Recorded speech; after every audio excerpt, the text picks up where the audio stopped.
Estamos iniciando uma revolução pela sustentabilidade, e as armas dessa nova batalha estão mudando. Este é um chamado à reflexão para incluir a sustentabilidade no avanço da humanidade, cujo otimismo é estar aberto a uma nova mentalidade para fazer negócios e gerenciar pessoas. Somos seres colaborativos por natureza e precisamos dessa complexa teia social para reproduzirmos a vida, cada qual fornecendo a sua parte, numa cooperação mútua e benéfica. Empresas e pessoas tornam-se um organismo híbrido, vivendo em pleno movimento com o fluxo da vida e da prosperidade do mundo. Vamos juntos?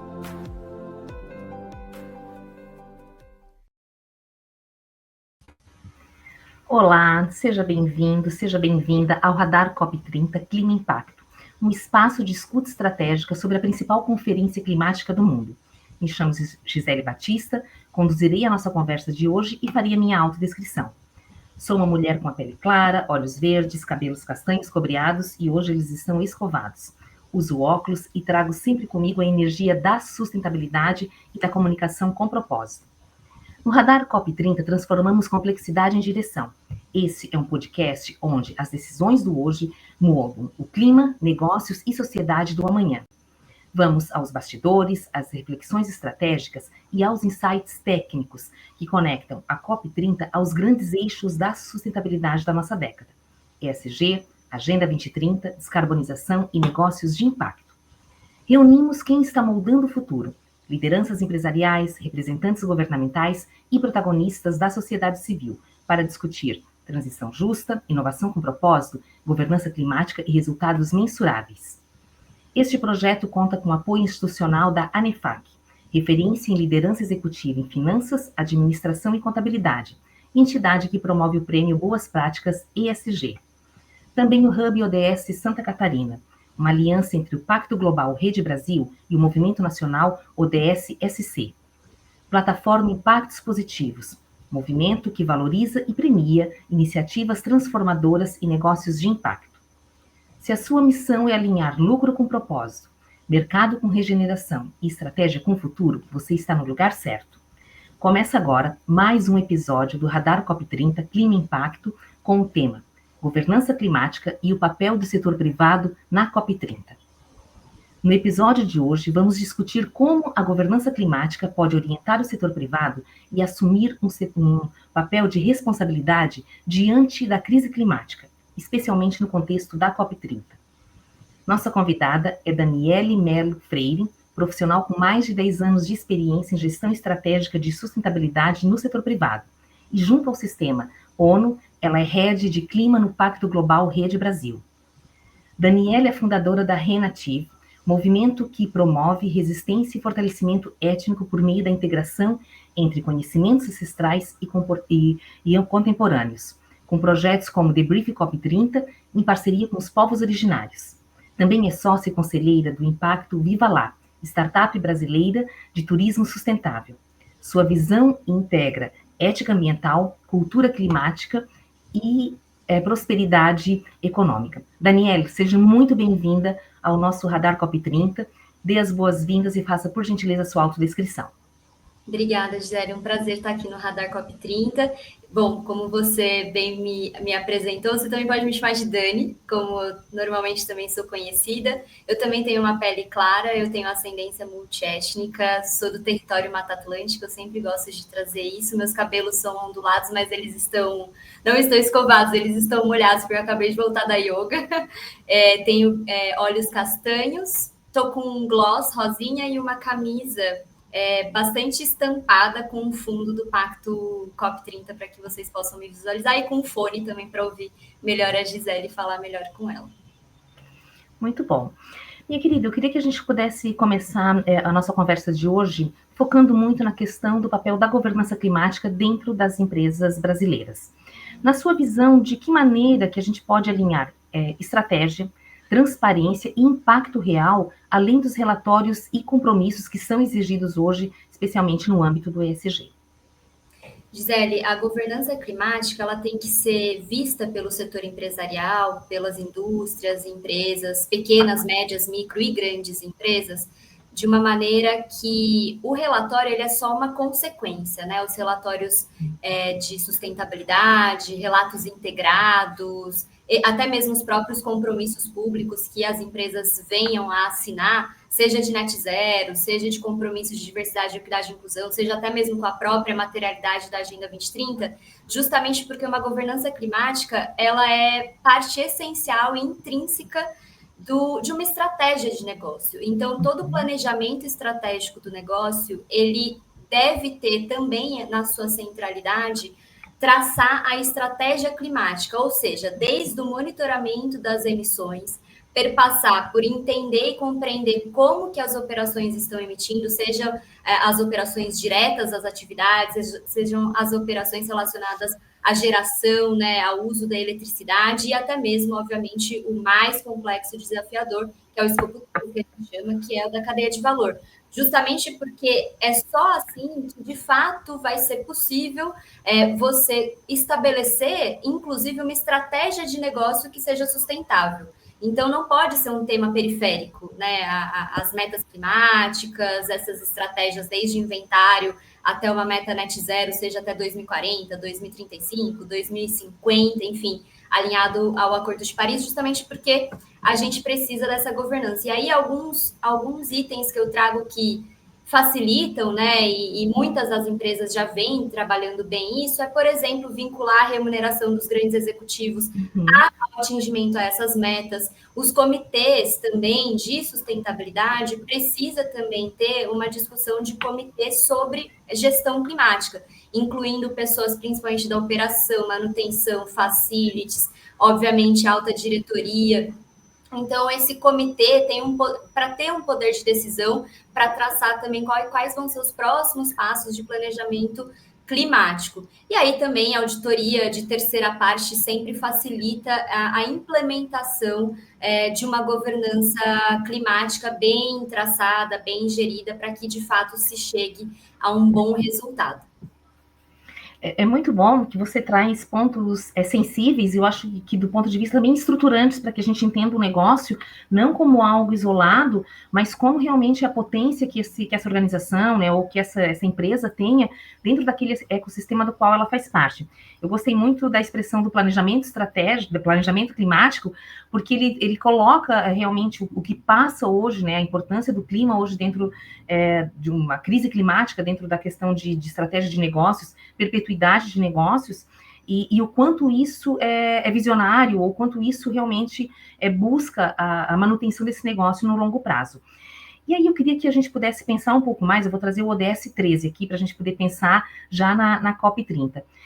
Você lidera a agenda de clima dentro do Pacto Global da ONU hoje aqui dentro do Brasil.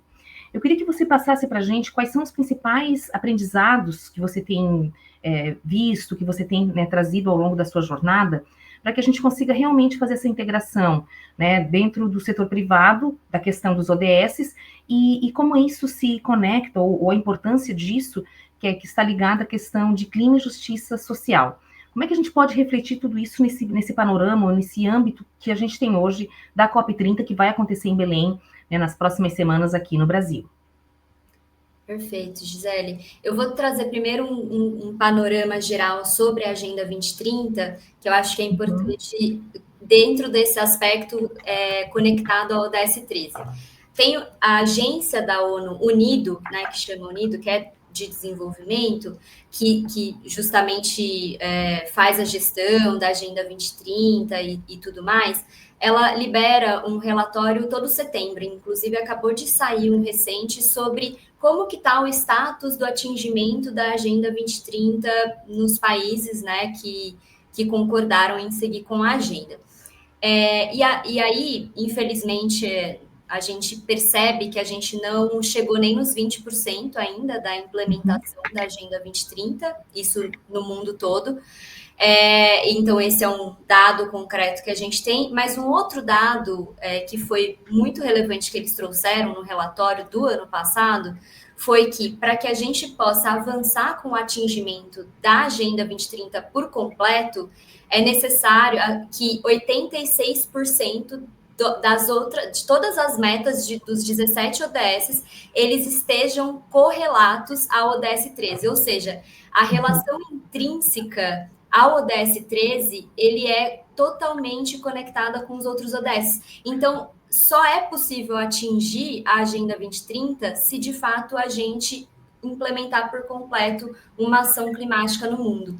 Então, esse relatório é muito relevante, né? Recomendo as pessoas lerem para ver, de fato, esses pormenores sobre como, de fato, é gerida a agenda, como que é mensurado esses indicadores e também essas relações entre um ODS e outro. E aí, já trazendo para esse contexto de justiça social, e aí mais filtrado, assim, no funil mais fundo, a questão de justiça climática em si, que saiu da justiça social, depois justiça ambiental, e agora a gente está debatendo a justiça climática, a gente pega o ODS 10, que é também, se trata de redução dessas desigualdades, mas para que a gente, de fato, olhe para possibilidades de implementação de projetos de justiça climática, a gente precisa integrar a essa mesma estratégia de negócio que eu comentei na resposta anterior, na pergunta anterior, integrar as ações das comunidades locais,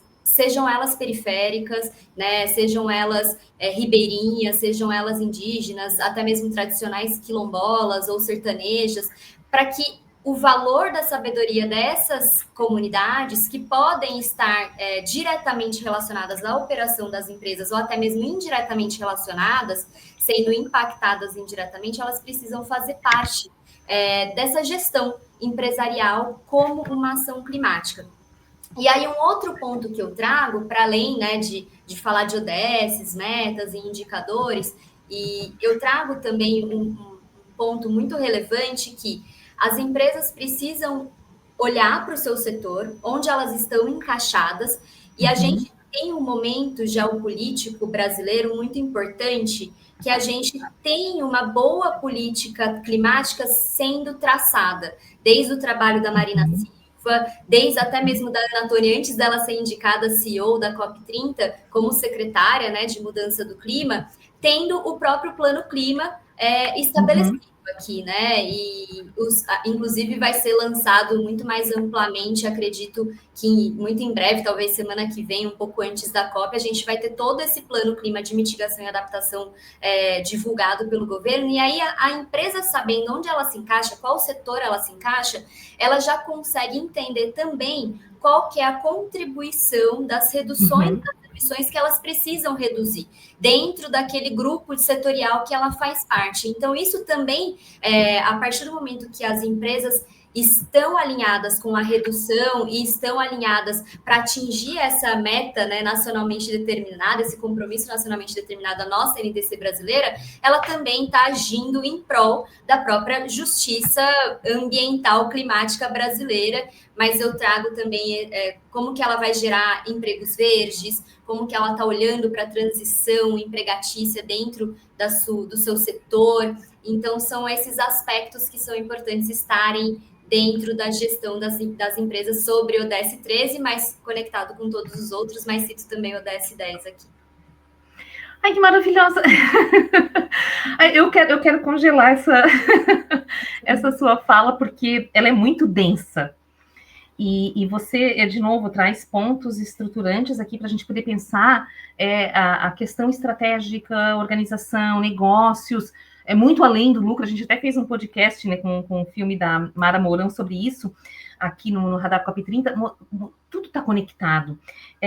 E quando você fala nessa questão de conectar com tudo, né, olhar o seu setor, realmente ver, de novo, não é só eu olhar de fora para dentro, fazendo a minha descarbonização, mexendo dentro dos meus processos para me tornar mais limpo e responsável, mas também ajudando isso e olhando para o escopo 3, que é a cadeia, como é que eu posso ajudar os meus fornecedores, os clientes que estão ali a entrarem nesse mesmo movimento de ações mais responsáveis, ESG, mas também eu gostei muito de você se sentir importante porque você consegue conectar onde é que você está contribuindo.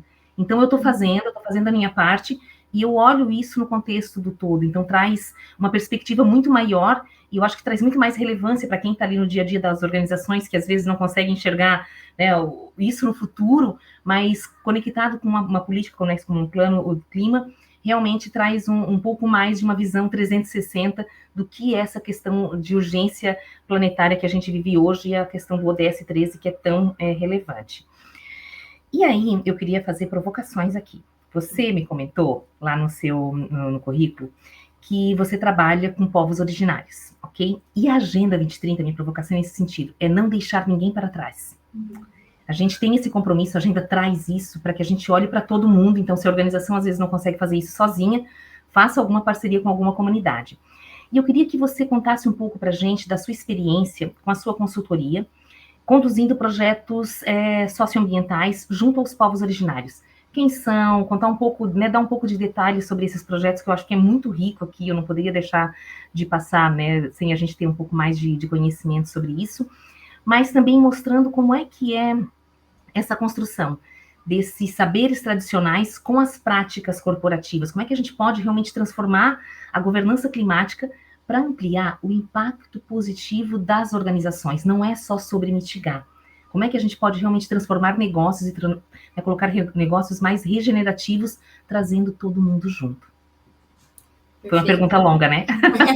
Foi uma provocação longa, eu te peço desculpas.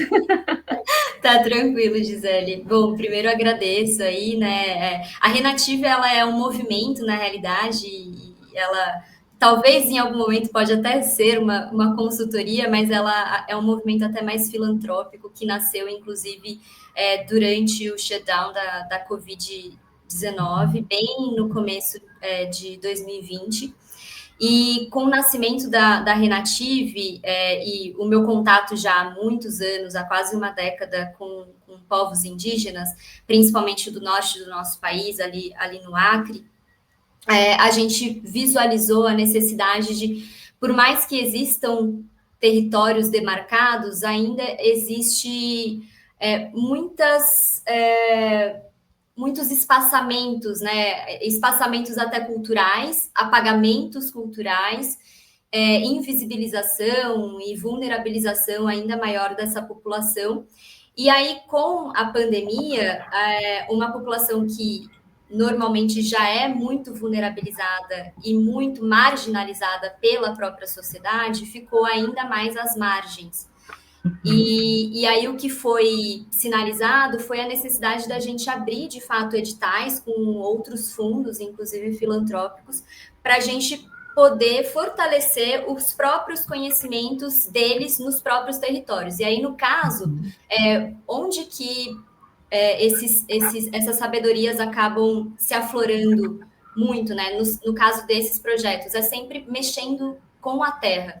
Então, como que a gente poderia fortalecer e suprir a necessidade da alimentação dessa população, das crianças, enfim, de todas as famílias que vivem nesses territórios, por meio da própria autonomia e autogestão da agrofloresta que eles já vinham, né, desenvolvendo, porque no território especificamente dos Xanenaua, é um território recém-demarcado, desde 2015, então a agrofloresta ainda não está exatamente estabelecida, mas a gente fez uma aceleração para que isso pudesse acontecer, até mesmo eles sinalizaram a necessidade, puxa, a gente pode fazer hortas, por mais que não seja tão comum, né, a gente fazer plantio de hortaliças, mas junto com os pomares, a gente junta também as hortaliças ali, com vegetais, legumes, para suprir e a gente ficar menos dependente dos insumos da cidade grande. Então, esse foi um projeto que foi utilizado,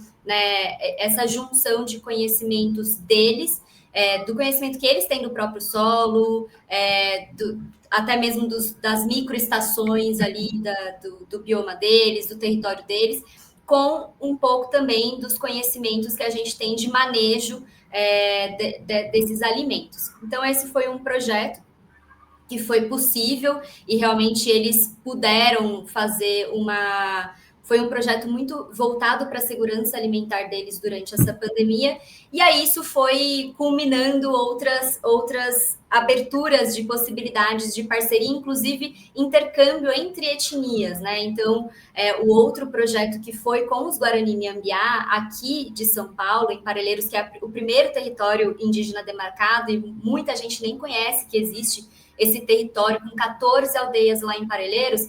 Eles pediram esse intercâmbio com os Xanenau, porque eles têm uma agrofloresta que, inclusive, é estudada pela USP, super reconhecida, são agroflorestas gigantescas de milhos, recuperando espécies de milhos, né, que são Guarani, e os Xanenau vieram para eles fazerem esse intercâmbio entre conhecimentos de agrofloresta, mas também sobre idiomas que ambos têm distintos, como manter vivo o idioma e a cultura com as crianças, porque aqui também com os Guarani tem a escola, as crianças, você chega lá, elas não falam português, é só depois dos 8 anos, né? É muito bonito, né? E, inclusive os próprios Guaranis, quando eles falam português, é com sotaque, porque é o segundo idioma deles, né? O idioma materno é o Guarani Miambiá.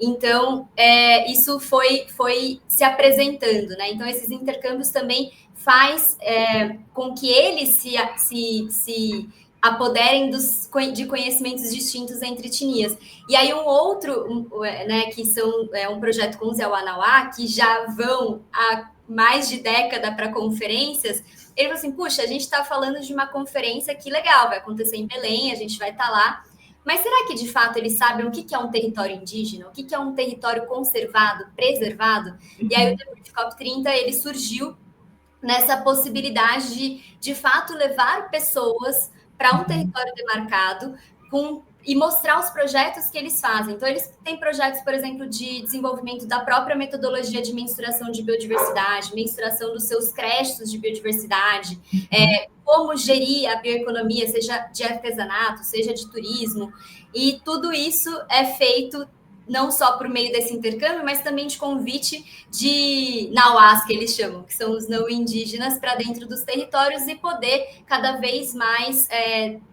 trazer essa proximidade entre, né, e tirar desse periférico que a sociedade deixou a população e a própria população indígena, algumas etnias estão dispostas a abrir e mostrar como é bonito também esse modo de viver que é distinto do urbano, mas que também tem uma conexão agora muito forte com o urbano e existe toda essa sinergia necessária e mescla de sabedorias. Eu adorei essa parte que são as múltiplas inteligências, né? A gente às vezes acha que um conhecimento, um formato daquele conhecimento, ou o modo que aquele conhecimento foi criado, ele é mais importante ou menos importante que um outro. E aí, quando a gente traz essas sabedorias e essa visão do que a gente tem hoje, principalmente sobre soluções baseadas na natureza, o que a gente já tem que aprender, que está ali, está pronto, né? Uma tecnologia ancestral que a gente, por arrogância, eu acho que tem muito isso, achar que a academia sabe mais do que um valor ancestral, então a gente ainda tem que caminhar muito nesse processo e enxergar os povos que estão nas florestas, né? Porque a gente não tem que preservar só a floresta, é o que tem por trás de tudo isso, as pessoas, a cultura, então, né, a diversidade como um todo ali dentro. Eu acho que essa é a grande riqueza que a gente tem que trazer.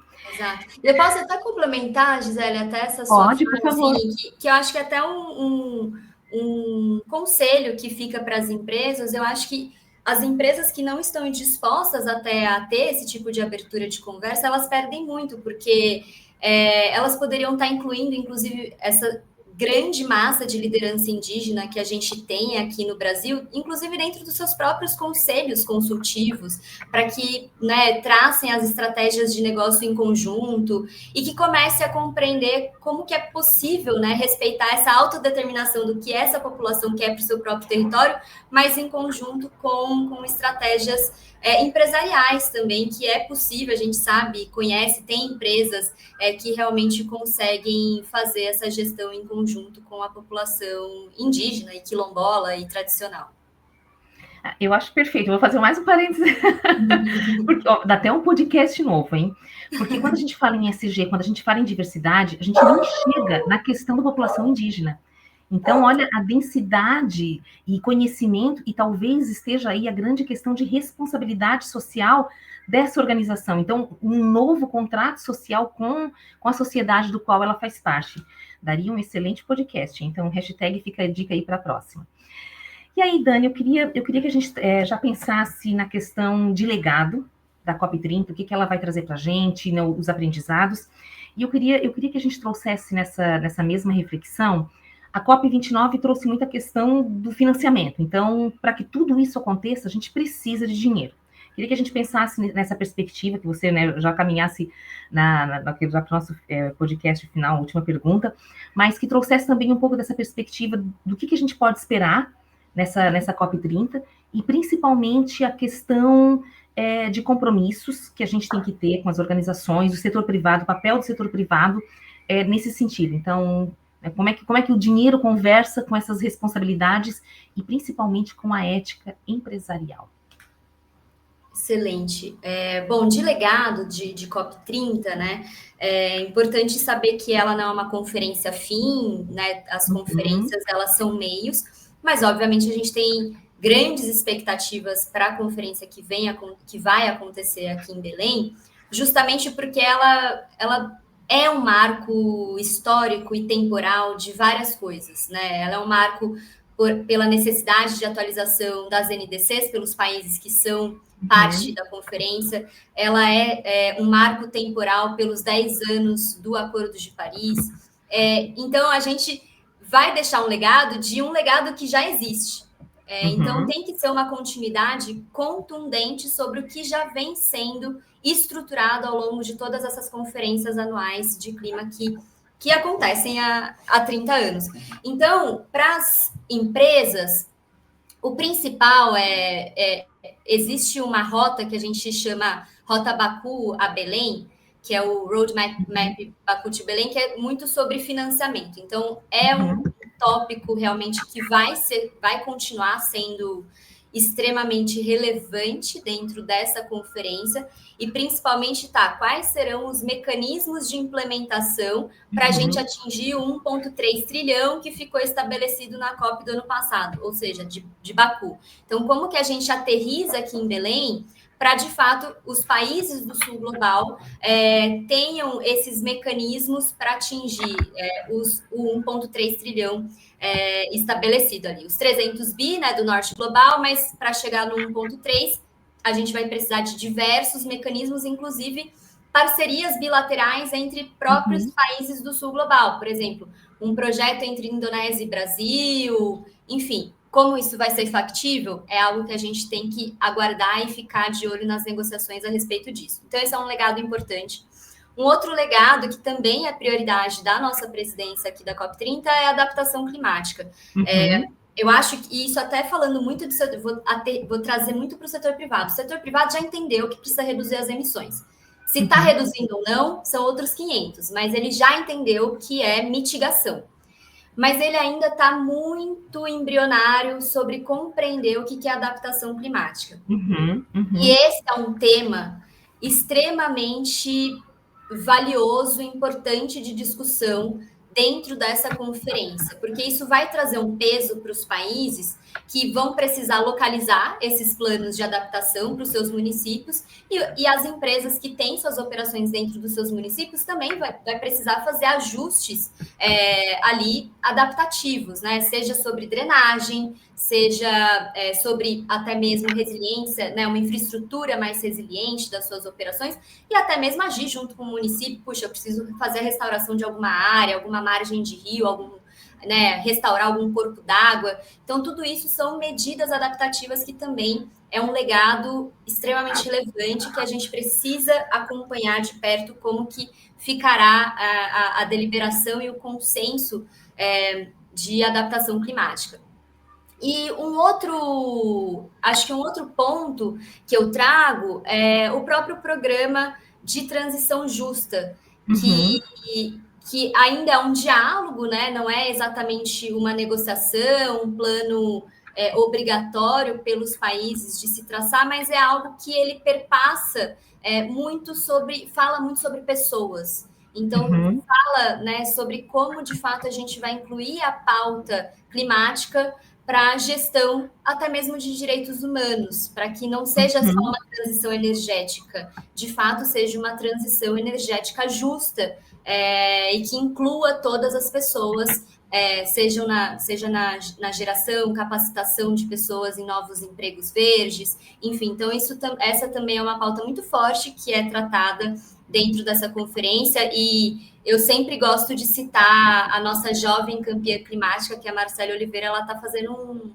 um trabalho espetacular, assim, de fato, trazer a juventude para a pauta, mobilizando a sociedade civil para falar sobre esse tema, e não só Brasil. Ela é realmente uma pessoa para a gente ficar de olho e acompanhar, porque eu realmente estou muito orgulhosa de ter ela como jovem campeã climática brasileira tocando essa pauta. E, bom, e aí de legado para a empresa, eu acho que para encerrar, assim, é olhar um pouco como que ela também vai participar desse financiamento híbrido, né? Que não tem que ficar só aguardando países ou fundos para fazer suas devidas modificações e transições de negócio, mas também ela, né, se colocar apta dentro desse financiamento que tem que ser misto entre público, privado, fundos filantrópicos. Então, esse também é um legado para o setor privado. Tem que cair um pouco também a ficha, para além de adaptação, também eu preciso pagar uma parte dessa conta aqui que eu deixei. Com certeza, e não existe uma empresa espacial, ela está dentro de um território, e tudo que acontece nesse território impacta nessa organização. Então, ela impacta esse espaço e ela é impactada também. Então, acho que a gente, né, tem que ter essa visão muito bem sistêmica de tudo que está acontecendo hoje, e a importância do protagonismo das organizações, e principalmente das organizações privadas, tomando frente desse processo como um todo. Ai, maravilhoso. Nossa, Dani, eu queria ficar assim contigo uns 2 dias só conversando para a gente poder mergulhar em tanto conhecimento, em tanta experiência que você tem. Quero te agradecer demais a tua participação aqui. A tua trajetória realmente mostra como é que a governança climática ela não é só técnica, mas também cultural e ética. E é um caminho muito bom, assim, em questão de integração entre ciência e empresas, principalmente a gente trazendo a visão dos povos originários, os povos tradicionais, para a construção de um futuro muito mais regenerativo. Te agradeço demais, de verdade, aí a tua disponibilidade de estar aqui conosco. Muito obrigada, Gisele. Foi um prazer conversar com você. Muito obrigada. E esse foi mais um episódio do Radar COP30 Clima Impacto. Continue nos acompanhando para entender como os temas sobre mudanças climáticas se conectam ao nosso dia a dia, aos negócios e ao futuro da sustentabilidade. Muito obrigada.